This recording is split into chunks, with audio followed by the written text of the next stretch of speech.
મિત્રો આપણે છે ને પૂડિયા બનાવીએ છીએ. આમાંથી બનશે નમકીન અને ગળ્યા.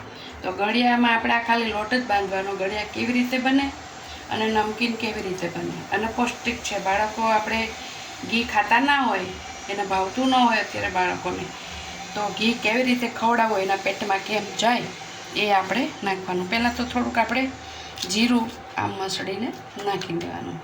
અને આ કંઈક 1 ચમચા જેવું ઘી છે. મોવણ ઘીનું જ નાખવાનું આપણે, એટલે એનાથી બહુ સરસ બને. અને આપણે લોટ બાંધી લેવાનો છે. અને આ લોટ છે, આ 2 વાટકી લોટ છે. એટલે 2 વાટકી લોટની અંદર આપણે બનાવવાનું છે. આ જ લોટની અંદર ગળ્યા પણ બની જશે અને નમકીન પણ બની જશે. એ હવે તમને બતાવું છું કેવી રીતે બનાવવાના. આ લોટમાં આપણે મોવણ ભળી ગયું, પછી લોટ એને બાંધી દેવાનો સરસ રીતે મસ્ત. અને આમ મસળીને બનાવીએ ને આપણે, તો અંદર શું હવા આપણે અંદર હોય લોટ પોચો બાંધી દઈએ તો સારું નથી બનતો. એને આમ મસળીને વ્યવસ્થિત બનાવવાનું, બધું એકદમ એની હવા બધી અંદર જતી રહે છે.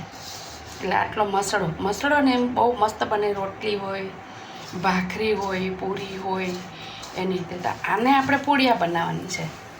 પણ જેટલો આપણે મસળીને બનાવશું એટલી આઈટમ બહુ સરસ બનશે અને ખાવાની બહુ મજા આવશે. અને જોઈએ એ રીતે આપણે નાખવાતું જવાનું પાણી. અને લોટ છે ઝીણો રોટલીનો, ઘઉંનો. બરાબર મિત્રો? એટલે હું તમને બનાવું. બાળકો ઘી નહીં ખાતા હોતા, દૂધ નહીં ખાતા હોતા, અને પૌષ્ટિક એ પ્રમાણે એ બાને આપણે એને પેટમાં ઘી પણ જાય અને આ પૂડિયા બી જાય. અને રોટલી તો ખાય નહીં એ લોકો, ઘી ના ખાય. તો આ રીતે એને ખવડાવવું બહુ સરસ. એટલે આને છે ને આપણે લોટ બંધાઈ ગયો અને હવે એને આપણે 5 મિનિટ ઢાંકી દેવાનું. આ રીતે રેડી મિત્રો? આપણે 5 મિનિટ થઈ ગઈ છે. આપણે જે પૂડિયા બનાવવાની આ રીતે જો આવો લોટ બાંધવાનો, નરમય નહીં, કડક બી નહીં. એટલે હવે આની અંદર અત્યારે હું તમને બતાવું કે નમકીન પૂડિયા આપણે કેવી બનાવવાની એ બતાવું. હવે આને છે ને આવી રીતે વણવાની, બરાબર? આવી રીતે વણી અને આપણે ઘીથી આવી રીતે આમ લગાવી દેવાનું, ઘી લગાવવાનું. પછી નમકીનમાં આપણે આવી રીતે મીઠું થોડું નાખતું રહેવાનું, આ રીતે, બહુ નહીં. પછી નાખવાનું મરચું, આ રીતે. અને આ આપણા બાળકો એટલા ખુશી ખાશે. ચા જોડે ખવાય, અથાણા જોડે ખવાય, કોફી જોડે ખવાય, સબ્જી જોડે ખવાય. અને નાસ્તામાં તો બહુ જ સરસ. ફરી આવી રીતમાં એને લગાવી દેવાનું ઘી અને ફરી લગાવવાનો લોટ. એટલે આની અંદર પડ એટલા મસ્ત બનશે કે આપણને એમ થાય કે ના, એકવાર તો આપણે બનાવીને ખાઈએ છીએ. મોવણ પણ ઘીનું અને આપણે શેકવાનો પણ ઘીમાં. એટલે એટલું પેટમાં ઘી જાય. આમથા તો આપણા બાળકો કોઈ ઘી ખાય નહીં અત્યારે, દૂધ બી ના ખાય, ઘી ના ખાય. એટલે આ બહુ પૌષ્ટિક પણ છે, શરીર માટે બહુ સારું. અને છોકરાઓ જમીને આમ બપોર કરી દે વેકેશનમાં, ફરી જલ્દી જમવાનું નામ ના લે, એટલું મસ્ત. અને જમવાની પણ મજા આવે. હવે આવી રીતે આપણે ઘીમાં શેકી લેવાનું. આ રીતે આપણે શેકવાનું ઘીની અંદર મસ્ત રીતે.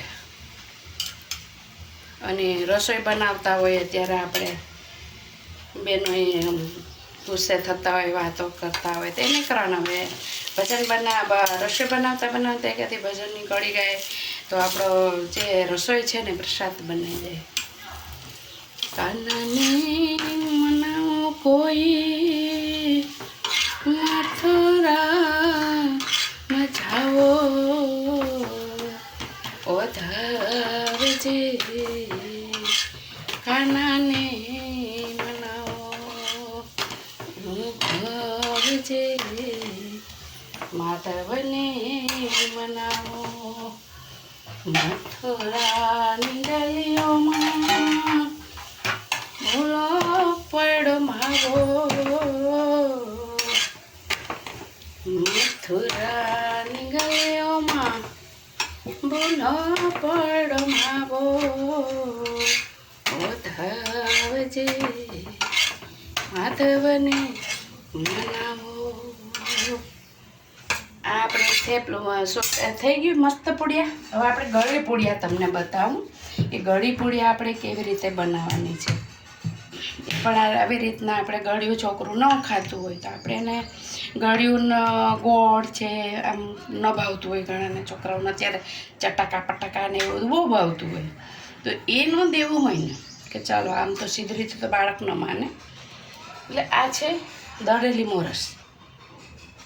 તમે પતાસા દળીને નાખો ને તો બી ચાલે, સાકર દળીને નાખો તો બી ચાલે, ખાંડ દળીને નાખો તો બી ચાલે. આવી રીતે નાખી દે એટલે માપનું જ ગળ્યું થાય. અને આવી રીતે આપણે લોટ છાંટવાનો એટલે ચોટે બી નહીં અને પૌષ્ટિક મસ્ત બને. આવી રીતે ઘી તો લગાવવાનું છે આપણે. ફરી ફરી આપણે આમાં લોટ લગાવવાનો છે. લોટ લગાવી ફરી આવી રીતે ત્રિકોણ વાળવાનું છે. આ છે ગળી પૂડિયા. અને આ છોકરાઓને આપો, તમે મોટાઓને આપો નાસ્તામાં તો એ બી જલ્દી જાય અને ખાવાની બી મજા આવે આપણને. અને ફટાફટ 3-4 પળ મસ્ત ઉતરે છે આના. અને કોઈ મહેમાન આવ્યા હોય ને એને નાસ્તામાં આપો. પૂડિયા, ગળી પૂડિયા, તીખી પૂડિયા, નમકીન પૂડિયા આપીએ આપણે, બહુ જ મજા આવે.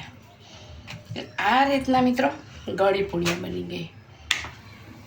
આને બી આપણે ઘીમાં જ શેકવાની છે. આવી બદામી કલરની શેકવાની એટલે બહુ સરસ થઈ જાય. થોડો તાપ આપણે વધારી દેવાનો છે. હા, આવી રીતે ગુલાબી થાય ને એક પળ અને ઘીમાં જ શેકવાની. બહુ મજા આવશે. બાર બિસ્કીટ છે, છોકરાઓને નમકીન છે, કુરકુરે છે, એ બધું નહીં ખવડાવવાનું. એ બધું ખાવાથી તબિયત બગડે છે. એટલે બાળકને આ બધું બનાવી ઘરે અને નાસ્તા ખવડાવવા જોઈએ. અને ખુશી ખુશી બાળકો ખાઈ જાય ગરમ ગરમ. વેકેશનમાં અત્યારે બહુ મજા આવશે બનાવવાની અને ખાવાની પણ મિત્રો. અને કેવા લાગે છે કહેજો, કોમેન્ટમાં જરૂર કહેજો. તો અવનવી આઈટમો, વાનગી, નાસ્તા, શરબત, અથાણા બધું જ તમને શેર કરીશ. કમેન્ટમાં કરશો તો મને વધારે ગમશે કે ના તમને કેવું લાગ્યું. ના ગમ્યું હોય તો બી કરજો, ગમ્યું હોય તો બી કરજો. આ રીતે બદામી કલરનું આપણે શેકવાનું છે. વાર લાગી? જરાય નહીં લાગી. જો અંદર મસાલો બી ભરાઈ ગયો, મોરસ તમને ખબર જ ના પડે. તો હવે છે ને આપણે આને સર્વ કરશું. કેવી રીતે સર્વ કરવાનું મિત્રો? તો એને આપણે આવી રીતે લેવાનું છે. જો આ કળિયું છે ને આને આપણે દૂધ સાથે લેવાનું. આ દૂધ છે. પછી આપણે આ નમકીન છે ને. જો આમાં કેટલા બધા પડ ઉતરે ને મિત્રો. જો પડવાળું મસ્ત થાય. આવા પડ ઉતરશે 3-4. ને આ છે નમકીન. તો દહીં સાથે ખવાય, ગુંદાનું અથાણું, મરચાંનું અથાણું ને લીંબુનું અથાણું. આમાં તમે ગમે તે રીતે કોઈ બી સાથે ખાઈ શકો, જેવી તમારી ઈચ્છા, જેવું તમને ભાવે એ રીતે. કોમેન્ટ કરજો ને સબસ્ક્રાઈબ કરજો. મિત્ર તો બધા મિત્રો છો અમારા યુટ્યુબના, અને શેર જરૂર કરજો. જય શ્રી કૃષ્ણ સર્વે મિત્રને.